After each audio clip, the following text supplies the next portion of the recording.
Bwana Yesu asifiwe. Naitwa John Kaselula. Niko na rafiki yangu hapa Hadi. Tunazungumzia kuhusu zile heri 8. Hiyo jana tulizungumzia heri ya kwanza na leo tunazungumzia heri ya pili. Inapatikana katika kitabu cha Mathayo sura ya 5 na mstari ule wa 4. Tusome. Heri wenye huzuni, maana hao watafarijika. Amen. Hapa Yesu hakumaanisha kwamba mtu yeyote aliye na huzuni kwa ajili ya maisha yake binafsi atafarijiwa. Hapana. Kwa mfano, unakosa mboga, hauna hela ya kuemea, unakuwa na huzuni moyoni mwako. Yesu hakumaanisha hilo.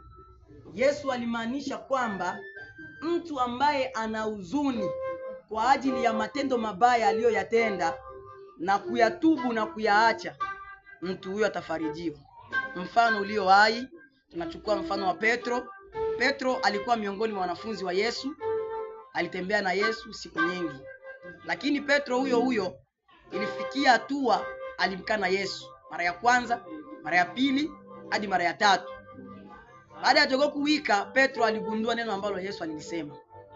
Sasa Petro akaenda akalia, akawa na huzuni ule wa moyoni. Akalia na akatubu, akamwambia nisamehe. Na ndiyo hii heri ya pili ninavyozungumzia hapa. Mtu aliye na huzuni anakuwa na ule huzuni wa kutubu yale ambayo ameyafanya. Kwa mfano, umetenda dhambi lakini umekuja madhabahuni ukatubu, lakini baada ya siku tena unarudilia yale ambayo uliyoyafanya. Hiyo heri haikuhusu. Sasa ndugu yangu, nakusihi uwe mtu naye tubu makosa yako na kuyaacha, utafarijiwa siku moja.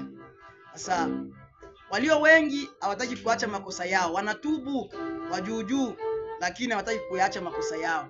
Ninakusihi sana uzingatie heri hii ya pili, utubu makosa yako na kuyaacha. Ipo sababu imeandaliwa kwa ajili yako na utafarijiwa siku moja. Ni kwako sasa kuzingatia maneno na maandiko ambayo yameandikwa katika Biblia ili uweze kushinda siku moja.